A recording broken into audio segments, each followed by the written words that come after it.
Hello friends, हम लोग शुरू के जो 3 चैप्टर्स थे हमारे, उसमें हम लोग बात कर चुके हैं। सबसे पहले हमने बात की थी कि आजादी की जिस दिन हमारा देश आजाद हुआ था और उस समय हमारे देश की जो अर्थव्यवस्था थी उसकी स्थिति कैसी थी। अंग्रेज हमें कितनी खराब स्थिति में छोड़ करके गए थे। चाहे आप साक्षरता दर की बात कर लीजिए, चाहे आप मृत्यु दर की बात कर लीजिए, चाहे आप हमारे देश में किसानों की बात कर लीजिए, हमारे देश में जो उद्योग आधार था वो ना के बराबर था। ये सारी बातें हम लोगों ने की थी। उसके बाद दूसरे चैप्टर में हम लोगों ने बात की कि हमारे देश में शुरू में जो 7 पंचवर्षीय योजनाएं थी, जो हमारी पहला इंडस्ट्रियल पॉलिसी डॉक्यूमेंट था, जो औद्योगिक योजना कैसे चलेगी 1956 में आया था, उसकी हम लोगों ने बात की थी। और इसके बाद उस समय पर जो पूरी बंधी हुई अर्थव्यवस्था रहती थी, हमने उसकी बात की थी। और उस बंधी हुई अर्थव्यवस्था में हमारे देश ने कैसे प्रगति की, क्या हुआ क्या नहीं हुआ, इसकी हम लोगों ने बात की। और उसके बाद फिर हमारे यहाँ पर आ गया था क्या, भुगतान संतुलन में संकट आ गया था 1991 में। और 1991 में उस संकट के बाद हम लोगों ने अपने यहाँ पर आर्थिक सुधार नाम से एक बहुत ही ज्यादा लिबरलाइजेशन, प्राइवेटाइजेशन और ग्लोबलाइजेशन, जिसको हम लोग बोलते हैं हिंदी में उदारीकरण, निजीकरण और वैश्वीकरण, उसमें क्या क्या किया, उसके बाद देश पर क्या प्रभाव पड़ा क्या नहीं पड़ा, इसकी हमने बात की थी। तो जो हमारा इतिहास है लगभग देश की अर्थव्यवस्था का मॉडर्न टाइम्स में, उसको हम लोग देख चुके हैं। और उसके बाद अब हम लोग इसकी बात करेंगे कि ठीक है, जो इतिहास था हमने वो समझ लिया, तो शुरू के 3 चैप्टर्स में हमारा वो हो गया। अब हम बात करेंगे कि अब आज हमारे देश के सामने कौन कौन सी समस्याएं हैं, हमारे देश की जो अर्थव्यवस्था है उसमें कौन कौन से ऐसे प्रमुख मुद्दे हैं जो आज भी हमारे देश को परेशान कर रहे हैं, हमारे देश की अर्थव्यवस्था को उतना मजबूत नहीं बना पा रहे हैं। तो उनमें बहुत सारे मुद्दे आते हैं। और जो पहला मुद्दा है वो बहुत ही सेंसिटिव है, बहुत ही महत्वपूर्ण है, बहुत ही दुखद है, व्यक्तिगत रूप से मेरे लिए भी बहुत मुझे परेशान किया इस मुद्दे ने, और वो है गरीबी का। मैं बहुत सारे ऐसे महापुरुष हैं जिनके बारे में मैंने बहुत पढ़ा। कुछ ऐसे महापुरुष भी हैं जिनको मैंने बचपन में उतना महत्व नहीं दिया, उतनी जानकारी नहीं हुआ करती थी, और उन लोगों को लेकर के कई तरह की भ्रांतियां भी समाज में चला करती थी। तो मैं जिस तरह के परिवेश में बड़ा हुआ हूं, वहां पर उनमें से कुछ ऐसे महापुरुष थे जिन लोगों को बहुत अच्छा नहीं माना जाता था। और जबकि पूरे मानव इतिहास में उस तरह के इंसानों को देखना और उस तरह के इंसानों का होना, ये मानना भी डिफिकल्ट हो जाता है। और ये कोई ऐसा वैसा इंसान नहीं कर रहा। हमारे यहाँ पर मतलब पूरे विश्व में सबसे महानतम वैज्ञानिकों में से एक वैज्ञानिक हुए हैं अल्बर्ट आइंस्टीन, जिन्होंने थ्योरी ऑफ रिलेटिविटी का सिद्धांत दिया था कि टाइम जो है वो एब्सोल्यूट नहीं है, टाइम भी रिलेटिव होता है। आप कभी हम लोग फिजिक्स पढ़ेंगे तो मैं आपको समझाऊंगा। तो अल्बर्ट आइंस्टीन का कहना था कि महात्मा गांधी के बारे में एक बात उन्होंने बोली थी कि आगे आने वाली जो पीढ़ियां हैं वो इस बात पर विश्वास नहीं करेंगी कि हाड़ और मांस में, मतलब मांस है, हड्डियां हैं, एक ऐसा इंसान था जो हड्डी और मांस के साथ इस दुनिया पर आया और उसने उस तरह का काम किया जैसा महात्मा गांधी ने काम किया। तो ये बात मैंने क्यों बताई? ये बात इसलिए बताई कि सारे लोग महात्मा गांधी को जानते हैं, अपने यहाँ 2 अक्टूबर भी मना लेते हैं, गांधी जयंती भी हो जाती है। कई लोग हैं जो गांधी को अपने देश में ही क्रिटिसाइज करते हैं। कुछ ऐसे लोग भी हैं, इतने दिमाग के पैदल लोग हैं, जो लोग महात्मा गांधी की प्रतिमा लगा करके उनको गोली मारते हैं। आज भी हम लोगों ने देखा है, और वो रंग भर दिया है उसमें लाल रंग का, और उनको गोली मार करके खून निकल रहा है। इस तरह के वीडियोस हम लोग को देखते हैं तो बहुत दुख होता है ये सब देख करके। अब मैं ये सब क्यों बता रहा हूं आपको? ये सब इसलिए बता रहा हूं कि उस इंसान को जो पूरी दुनिया में मॉडर्न टाइम्स है ना, मतलब जो एक नई दुनिया बनकर के आई है, उसमें दुनिया भर के बहुत महान नेता हुए हैं। मैं फिर से कई बार वही नाम लेता हूं। नेल्सन मंडेला जी थे, उसके बाद आंग सान सू की का भी म्यांमार वाला केस चल रहा था, उसके बाद भी और भी नोबेल प्राइज विनर्स हुए हैं। बहुत सारे लोग ऐसे जो महात्मा गांधी को अपनी प्रेरणा मानते आए हैं। और उस इंसान जिसको हम लोग अहिंसा का पुजारी कहते थे, जिसकी सबसे बड़ी बात थी कि अहिंसा करनी है, हमें दूसरे से लड़ना है लेकिन हिंसा नहीं करेंगे। आप समझ रहे हैं? उस इंसान ने क्या बोला? दूसरे से लड़ेंगे लेकिन हिंसा नहीं करेंगे। हम आपकी बात से सहमत नहीं होंगे तो हम आपका असहयोग करेंगे। आप हमसे जो काम करने को बोलोगे हम आपका काम नहीं करेंगे। लेकिन उस इंसान ने बोला हम हिंसा नहीं करेंगे। और उस इंसान ने भी गरीबी को बोला है कि दुनिया में सबसे खराब तरह की अगर कोई हिंसा है तो वो गरीबी है। Poverty is the worst form of violence, ये बोला था उन्होंने। तो ये सब मैं क्यों बता रहा हूं आपको कि जो इंसान अहिंसा को इतना ज्यादा महत्व देता था, उसने भी इस बात को रियलाइज किया कि गरीबी से ज्यादा कोई खराब रूप है नहीं हिंसा का। मेरी एक फ्रेंड है, उसने कैट का एग्जामिनेशन दिया, आईएम्स में जाने के लिए लोग देते हैं, इंडियन इंस्टीट्यूट ऑफ मैनेजमेंट है। और उसका काफी अच्छा स्कोर किया। और उसके बाद फिर उसको इंटरव्यू कॉल भी आई, तो वो इंटरव्यू भी देने गई कुछ जगह पर। तो उसमें अपने यहाँ पर 3 IIMs हैं, एक ABC बोला जाता है, A से अहमदाबाद है, B से बैंगलोर में और C से कोलकाता, ठीक है, तो कैलकाटा बोलते हैं अभी भी उसको। तो ABC ये काफी अच्छे माने आते हैं। इसमें उसके इंटरव्यू कॉल आई और वो देने गई, तो उसका कुछ जगह पर वेटिंग लिस्ट आ रहा था, नाम क्या आ रहा था, वेटिंग में आ रहा था। इसका मतलब ये नहीं कि उसको एडमिशन नहीं मिलेगा, बट वेटिंग में कोई है, इसका मतलब ये गारंटी भी नहीं है कि मिल जाएगा। तो उससे इंटरव्यू में पूछा गया था, मैंने उसको पूछा कि क्या क्या इंटरव्यू में पूछा गया, मैंने कैट और ये सब कभी दिया नहीं, तो मैंने उसको पूछा, तो बोलती है कि मुझसे पूछा गया कि रिजर्वेशन के बारे में आपका क्या सोचना है, आरक्षण के बारे में क्या सोचना है, और वो अनरिजर्व कैटेगरी से आती थी, अनारक्षित कैटेगरी उससे आया करती थी। तो बोलती है, उसने सीधा जवाब दिया कि इट्स अनफेयर, कि ये ठीक नहीं है।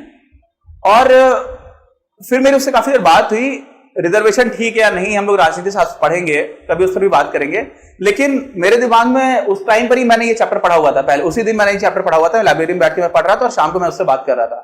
तो मैंने उसको पूछा, ये वो लड़की है जो बहुत she is a very good human being, बहुत अच्छी इंसान है, बहुत लोगों के लिए सेंसिटिव भी है, काफी जो उसने अपने जीवन में, लोग उतना महत्व नहीं देते हैं बहुत सारी चीजों को, उसने उस तरह का महत्व देने की कोशिश की, बाकी लोगों की बहुत मदद भी की, मेरी भी बहुत मदद की। लेकिन जब उससे मैंने ये सुना अचानक से, और ये वो इंसान है जिसने दुनिया के बहुत सारे देश घूमे हैं, है ना, हम लोग कॉलेज में थे, सेकेंड ईयर, थर्ड ईयर, हमारा 4th ईयर चल रहा है, तो 22-23 साल की उम्र में आपने दुनिया के 20-30 देश घूम डाले। बहुत अच्छे, जो इंडियन सोसाइटी देखोगे तो उस हिसाब से आपके स्टैंडर्ड ऑफ लिविंग बहुत अच्छा है। जो हमारा कॉलेज है बिट्स पिलानी, वो भी काफी अच्छा कॉलेज माना जाता है, तो आपको एजुकेशन भी बहुत अच्छी मिली, उसके पहले की कक्षा भारत की एजुकेशन भी बहुत अच्छी मिली।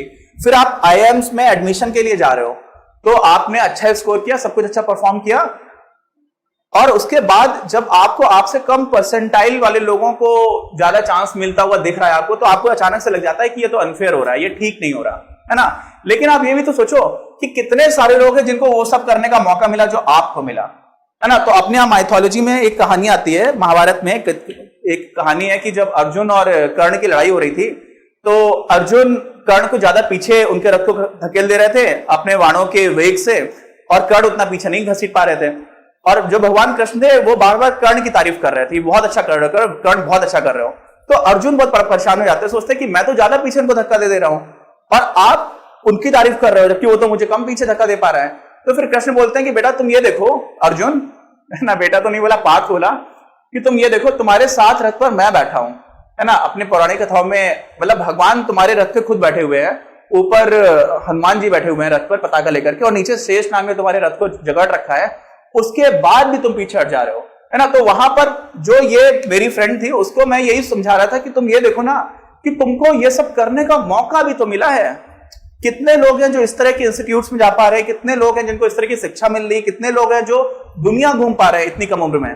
तो आपको अनफेयर जो चीज दिख रही है वो हो सकता है कि वहां पर आपको अनफेयर लग रहा हो, लेकिन उसके पहले की कितनी सारी चीजें हैं जहां पर आपको बहुत सारी चीजें मिली हैं, और फिर उसके बाद समझ में आई, तो उसने इस बात को एक्नॉलेज किया। लेकिन यहां पर जो मेन मुद्दा है वो ये है कि अगर आपको अवसर ही ना मिले, क्या ना मिले, कोई अपॉर्चुनिटी ही नहीं है, आप जा ही नहीं सकते हो। आप, बहुत सारे लोग ऐसे हैं, कितने सारे हमारे देश में ऐसे परिवार हैं जहां पर APJ अब्दुल कलाम जैसे लोग खोए पड़े हुए हैं। क्यों? क्योंकि उनको शिक्षा नहीं मिल रही है। अगर यहां से एक और मैं ये कहानियां इसलिए सुना रहा हूं कि मेरे व्यक्तिगत अनुभव रहे हैं जहां पर मैंने देखा है लोगों को कि बहुत सारे अच्छे लोग हैं जिनको आइडिया नहीं है। और हमारी जो विषय है, हमारा विषय क्या है? अर्थशास्त्र है। अर्थशास्त्र में अर्थशास्त्र के पिता किनको बोला जाता है बताइए, कमेंट बॉक्स में लिख करके बताइए, मैंने आपको पहले भी बताया था। तो जो हमारे अर्थशास्त्र के पिता है, चलिए मत भी बताइए, एडम स्मिथ उनका नाम है। तो एडम स्मिथ ये बोलते हैं, एडम स्मिथ कौन थे? एडम स्मिथ एक ऐसे इंसान थे जिन्होंने लिबरल इकोनॉमी को, कि आप खोल दो अर्थव्यवस्था, कैपिटलिज्म, एक तरह से पूंजीवाद को काफी सपोर्ट भी किया। तो उस हिसाब से बहुत सारे लोगों को ऐसा लगेगा कि ये जो पूंजीवाद को सपोर्ट करते हैं उन लोगों को गरीब लोगों की चिंता नहीं होती। लेकिन वो इंसान क्या बोलता है? वो इंसान ये कहते हैं, एडम स्मिथ ये कहते हैं कि कोई भी ऐसा समाज, कोई भी समाज जहां पर बहुत सारे लोग या अधिकतर लोग गरीब हों, वो कभी भी प्रगति इंश्योर कर ही नहीं सकता है। क्यों नहीं कर सकता है? बहुत तरह की चीजें होंगी, वर्ग संघर्ष हो जाएगा। वर्ग संघर्ष समझते हैं? ये वर्ग संघर्ष का जो कॉन्सेप्ट है ना, क्लास क्लैशेस का, ये मार्क्स ने दिया था। ठीक है, मतलब अगर बहुत ही सारे लोग गरीब हो गए और कुछ ही लोग अमीर हैं, तो गरीबों को ये लगेगा ये तो हमें नोच के खा रहे हैं, तो वहां पर गृह युद्ध छिड़ सकता है। बहुत जगह पर हुआ ऐसा, ये कोई ऐसा नहीं है कि सिर्फ थ्योरी बना दी गई है। आप पूरी दुनिया का इतिहास देखेंगे तो बहुत जगह पर आपको ऐसा दिखेगा। और साथ में एक और चीज आपको समझने की जरूरत है। मैं कॉलेज में था तो मैंने कक्षा 12 तक हिंदी मीडियम से रहा हूं मैं, और मैंने सारी बॉलीवुड मूवीज देखी है, जो भी देखा करता था। हॉस्टल में रहा तो मूवीज भी बहुत कम देख पाया, लेकिन उसके बाद जब मैं कॉलेज गया तो वहां पर हमने हॉलीवुड मूवीज देखना स्टार्ट किया, और कुछ कुछ इंग्लिश गाने थे वो भी सुनना स्टार्ट किया। तो एक गाना है एवरीथिंग एट वंस,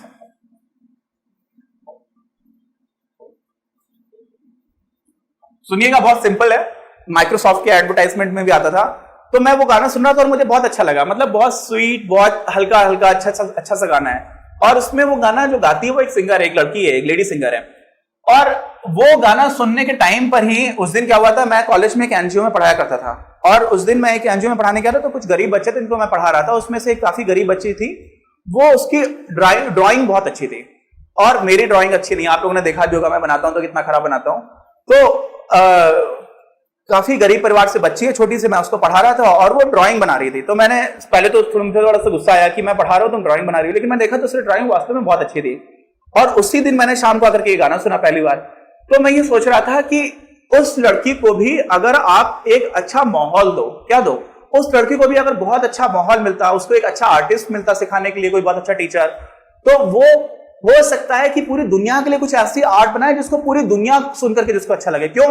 क्योंकि जब मैंने ये गाना सुना ना तो मुझे अच्छा लगा, मैं इस गाने को अप्रिशिएट कर पाया। क्यों कर पाया? क्योंकि किसी ने बनाया। अब उसने भी इसलिए बनाया क्योंकि उसको वो गाना बनाने के बहुत सारे संसाधन और बहुत सारे माहौल मिला।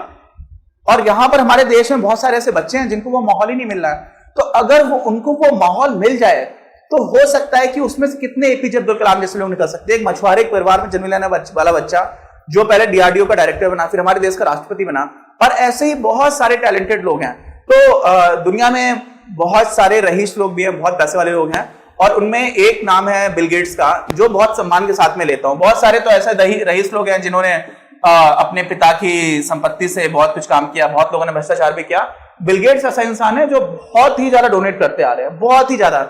अपने उत्तर प्रदेश में भी इन्होंने बहुत सारे इनके प्रोग्राम चल रहे हैं, बहुत सारी बीमारियों को दूर करने का प्रोग्राम चल रहा है। तो अगर आप एक व्यक्तिगत स्तर पर देखोगे ना, तो इस इंसान ने जितनी मदद की है, जबकि दुनिया के सबसे अमीर आदमी है ना, अभी कभी कभी बदलता रहता है, जॉब बेसिस हैं वो कभी ऊपर आ जाते हैं, लेकिन ये अगर इन्होंने डोनेट नहीं किया होगा तो ये बहुत आगे थे। माइक्रोसॉफ्ट है ना, आप लोग अपने कंप्यूटर्स में जो भी ऑपरेटिंग सिस्टम देखते हो वो एक तरह से इन्हीं की कंपनी की है, और इन्होंने एक तरह से स्टार्ट किया था, पढ़ने में बहुत होशियार थे। तो ये इंसान ऐसा बोलता है कि अगर आप गरीब परिवार में जन्म लेते हैं तो इसमें आपकी कोई गलती नहीं है ना, आपकी चॉइस तो थी नहीं, आपको पता नहीं था। लेकिन अगर आप गरीब मरते हैं तो ये आपकी गलती है, क्योंकि आपके पास मौके हैं। मैं समझता हूं बहुत कठिन है, अगर आप बहुत गरीब परिवार में जन्म लिया है तो बहुत कठिन है आपके लिए, बहुत सारी चीजें जो आपको कभी मिली नहीं, तो आप वो कैसे कर पाओगे। लेकिन ये इंसान ऐसा है जो ये बात बोलता है कि आप गरीब मर रहे हो तो आपकी गलती है। तो आप सभी लोगों से देखिए, मैं बहुत सारे लोग ऐसे होंगे जिनके पास संसाधनों की थोड़ी सी कमी होगी। हम लोगों का अपनी क्लास में कोशिश ये है कि हम लोग सारे लोगों को भारत में और भारत के बाहर भी जो शिक्षा है, शिक्षा का एक तरह का व्यवसायीकरण जो हो गया है वो ना रहे, और हम लोगों को भी अपना रहने खाने के लिए खर्चे की जरूरत तो पड़ती है, वो करेंगे, मिल जाएगा। आप लोग यूट्यूब चैनल हमारा सब्सक्राइब करेंगे और लोगों को भेजेंगे, उससे भी मिलेगा। लेकिन सारे लोगों को कक्षा 12 तक की और उसके ऊपर की भी शिक्षा, गुणवत्तापूर्ण शिक्षा उनकी खुद की भाषा में मिल पाए, जिसमें जिनके पास पैसे नहीं भी है उनको भी अच्छी तरह से मिल पाए, ये हमारी कोशिश है। तो हमारी एक बहुत छोटी सी कोशिश है, और ये इसी सारी चीजों को देखते हुए है कि कितने सारे लोग, मान लीजिए कि कोई गरीब बच्चा है जिसको मैंने पढ़ाया और वो बड़ा होकर के कुछ अच्छा काम कर जाए, कुछ ऐसा काम कर जाए जिसका लाखों लोगों को फायदा हो, आप समझे, तो वो मेरे लिए कितनी ज्यादा खुशी की बात है। और सिर्फ खुशी की बात नहीं है, मेरे उस काम से वास्तव में कितने सारे लोगों का फायदा हुआ। मान लीजिए कि आज कोई ऐसा साइंटिस्ट हो जो कोरोना वायरस के लिए वैक्सीन बना दे, और ये वो साइंटिस्ट हो जिसको किसी ने स्कॉलरशिप दी हो या किसी ने पढ़ाई में मदद की हो, तो आप सोचिए इस इंसान का, जिसने वैक्सीन बनाई, डेफिनेटली उसका कंट्रीब्यूशन है, लेकिन उसको जिसने पढ़ाया उसका भी कंट्रीब्यूशन है ना। तो गरीबी, अब मैं आप बोलेंगे कि पढ़ाने की क्यों बात कर रहे हो, तो अशिक्षा की बात हो गई गरीबी में। तो अभी हम लोग अपने चैप्टर में क्या क्या देखेंगे, हम लोग देखेंगे कि गरीबी जो है ना उसकी बहुत सारी डायमेंशंस हैं, बहुत सारी विमाएं हैं, आप समझ रहे हैं। सिर्फ गरीबी का मतलब जो सबसे पहली सबसे आसान परिभाषा होती है उसमें हम लोग इस तरह की बात करते हैं कि आपके पास कुछ संसाधन नहीं है, घर अच्छा नहीं है, या घर पे छप्पर पड़ा हुआ है और खाने को ठीक से खाना नहीं है, 2 वक्त की रोटी आपको नहीं मिल रही है, फिर कभी कभी आप बीमार हैं तो आपके पास इतने पैसे भी नहीं है कि आप डॉक्टर के पास जा पाए। तो ये सारी चीजें हमें गरीबी ऊपर से दिखाई पड़ती है, ये तो निश्चित रूप से गरीबी है, लेकिन इसके साथ ही बहुत सारी और डायमेंशंस भी हैं जो गरीबी की हमारे समाज में दिख जाती हैं और बहुत लोग एक्नॉलेज नहीं करते हैं। क्यों? क्योंकि उनको गरीबी की जो पूरी समझ है वो उतने अच्छे से कभी देखने का मौका नहीं मिला और कई लोग देख भी नहीं पाए। तो गरीबी में ये सारी चीजें तो आती है जो मैं बता रहा हूं कि संसाधन बहुत कम है, लेकिन उसको छोड़ करके गरीबी में और क्या आता है मालूम है आपको? गरीबी में यह आता है कि आप जिस समाज में रह रहे हैं ना, उस समाज में आपको निर्णय लेने का कोई अधिकार नहीं है, तो ये भी गरीबी है। बहुत सारे देश हैं जहां पर आप देखोगे तो लोगों के साथ संसाधन है। हमारी समाज में यार बहुत सारी महिलाएं हैं, बड़े बड़े घरों में रहती हैं, पैसे वाले घर हैं, लेकिन उनको अपने ही घर में कोई निर्णय लेने का अधिकार नहीं है, तो वो भी गरीबी है। आप समझ रहे हैं ना? मतलब एक इंसान को अपने आप को अभिव्यक्त करने में, बिना किसी को नुकसान पहुंचाने वाला, अगर वो अपने आप को अभिव्यक्त करना चाह रहा है, खुद को एक्सप्रेस करना चाह रहा है और आप उससे वो छीन ले रहे हो, तो आपने उसको गरीबी के माहौल में रखा हुआ है। तो निश्चित रूप से अगर किसी को खाना नहीं मिल रहा है, वो तो बहुत ही ज्यादा एकदम बेसिक फंडामेंटल नीड है, और वो नहीं है तो बहुत ही दुख की बात है। मैं कक्षा 10 या 11 में या 12 में, मुझे याद नहीं आ रहा है, हिंदी मीडियम में था, यूपी बोर्ड से पढ़ा हूं, तो वहां पर एक हिंदी में चैप्टर था, इसका नाम था गेहूं और गुलाब। क्या नाम था?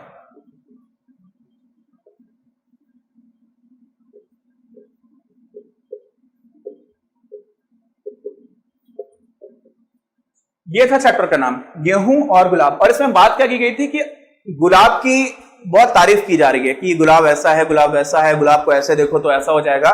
लेकिन वो तारीफ जो लेखक है वो बताता है वो इसलिए कर पा रहा है क्योंकि उसके पेट में गेहूं है। अगर आपके पास गेहूं नहीं है तो फिर आप बाकी चीजें नहीं कर सकते हो। मतलब क्या हुआ कि गरीबी में भी कुछ चीजें हैं जो बहुत ही ज्यादा महत्वपूर्ण है। अगर भाई आपको खाने को नहीं है, आप मुझे खाना मत दो, आप मुझे 3 दिन खाना मत दो, मैं आपका खाना छीन के खा लूंगा। आप समझ रहे ना? मैं आपके घर चोरी करने लगूंगा। क्यों? क्योंकि वो मैं बाई नेचर, प्राकृतिक रूप से अपने अस्तित्व को बचाने के लिए लड़ना मेरे जीन्स में है। मेरे जीन्स हैं उनमें ये चीज है, हर लोगों के, सारे लोगों के में है। तो अगर आप किसी को उसके अस्तित्व को खतरे में डाल दोगे तो वो लड़ने लगेगा, वो झकझोर जाएगा। समझे ना? उसको आप झकझोर देंगे। तो अगर इस तरह का माहौल होगा कि आप मुझे खाना नहीं देंगे तो फिर मुझे बहुत समस्या हो जाएगी, तो फिर मैं कुछ भी कर सकता हूं, क्राइम भी कर सकता हूं, अपराध भी कर सकता हूं। इसलिए गरीबी का अपराध से बहुत बड़ा कनेक्शन है, समझिए इस बात को। और इसीलिए जब एडम स्मिथ ने कहा था ना कि वो सोसाइटी प्रॉस्पर नहीं कर सकती, क्यों नहीं कर सकती है, क्यों समृद्ध नहीं हो सकती है? क्यों? क्योंकि जो इतने गरीब लोग हैं ना, वो क्या करेंगे? वो लड़ेंगे, वो अपराध करेंगे, वो चोरी करेंगे, क्योंकि आपने उनका अस्तित्व खत्म करने का काम कर दिया है। तो ये जो मैं आपको समझा रहा हूं ना, ये बहुत ही ज्यादा महत्वपूर्ण टॉपिक है, बहुत ही ज्यादा दर्दनाक विषय भी है। लेकिन अगर हम इसको अच्छे से समझेंगे नहीं तो हम ये नहीं समझ पाएंगे कि गरीबी उन्मूलन कैसे किया जाए। हमारे देश में बहुत सारी योजनाएं बनी हैं, शुरू की पंचवर्षीय योजनाएं थी, यहां तक कि हमारे देश में जो संविधान सभा थी वहां पर हमारे प्रधानमंत्री थे कौन सबसे पहले? जवाहरलाल नेहरू।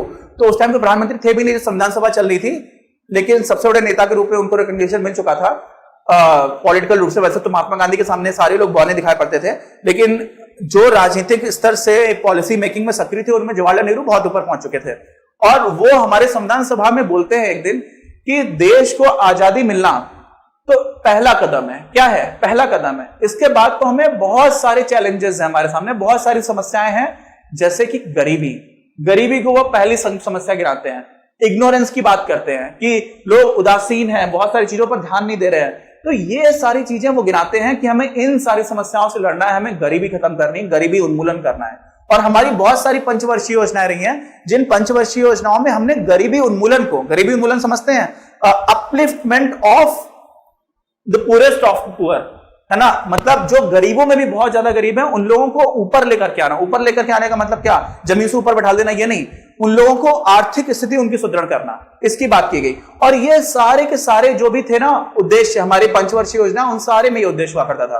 तो हम लोग इस चैप्टर में बात करेंगे कि गरीबी की क्या क्या विमाएं होती हैं, इनको दूर करने की कोशिश कैसे की जानी चाहिए, गरीबी है क्या, इसको डिफाइन कैसे किया गया है ना, और साथ में जो इनको दूर करने के प्रोग्राम सरकार द्वारा चलाए गए हैं वो कितने सक्सेसफुल रहे, कितने सफल रहे। तो हम लोग मिलेंगे अपने अगले वीडियो में।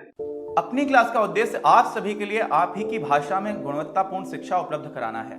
कक्षा 12 तक के सभी प्रमुख विषयों पर हम वीडियोस बना रहे हैं और कुछ विषयों पर वीडियोस आपके अपने चैनल अपनी क्लास की ही अन्य प्लेलिस्ट पर अपलोड भी हो चुके हैं। ज्ञान के प्रकाश से देश को सशक्त बनाने के हमारे इस प्रयास में इस चैनल को सब्सक्राइब करके और लोगों के साथ शेयर करके अपना बहुमूल्य योगदान जरूर दें। बढ़ेगा इंडिया तो बढ़ेगा इंडिया।